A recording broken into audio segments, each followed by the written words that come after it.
Joining us now from Washington, former New York City Mayor Rudy Giuliani, a supporter of the McCain-Palin ticket. Good morning, Mr. Mayor.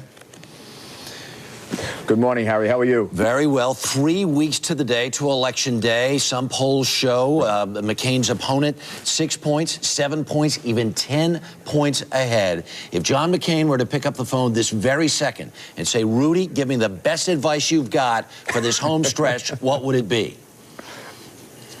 Well, I think he's doing it without having to call me. I mean, John has outlined a plan to help get people through this crisis.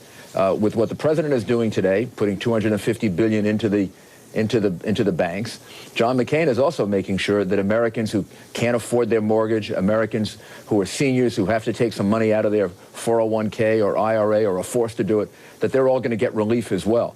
So I think the plan that he's announcing today reaches right to the core of the people who are the most concerned about our economy, the people who are really stretched. This infusion of cash into these banks, as much as $250 billion. Did the Fed get there? Is this too little, too late? And along with this, why should, in 3 weeks, the American people entrust the economy to another Republican administration? Well, I mean, the reality is John McCain is John McCain. We're not voting for a Republican or a Democrat. We're voting for John McCain or Barack Obama. John McCain has the experience. John McCain has led our country through crisis before. Barack Obama never has. John McCain has a much clearer vision of the economy. He's not going to raise taxes. He's not going to cut off trade with high tariffs the way Barack Obama wants to do. Barack Obama is talking about the kinds of things Herbert Hoover did.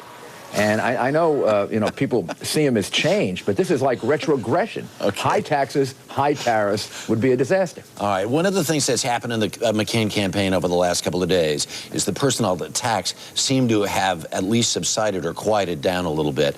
Do you think in the long run this might actually been a fatal wound to the McCain-Palin campaign? No, I mean, unfortunately, you've got examples on all sides of people making horrible attacks. I mean, I don't want to mention names, but there were some pretty horrible attacks on John McCain and Sarah Palin just this weekend by very prominent Democrats very close to Barack Obama. And, there have been some on our side, too. So I think it's a good thing that it's subsided.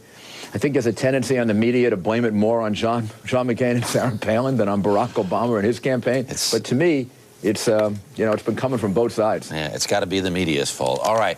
Well, Mr. Mayor, thank you very much for your time this morning. Don't be defensive, Harry. All right. Take care. Thanks for your time. Do appreciate it. Mayor Rudy Giuliani.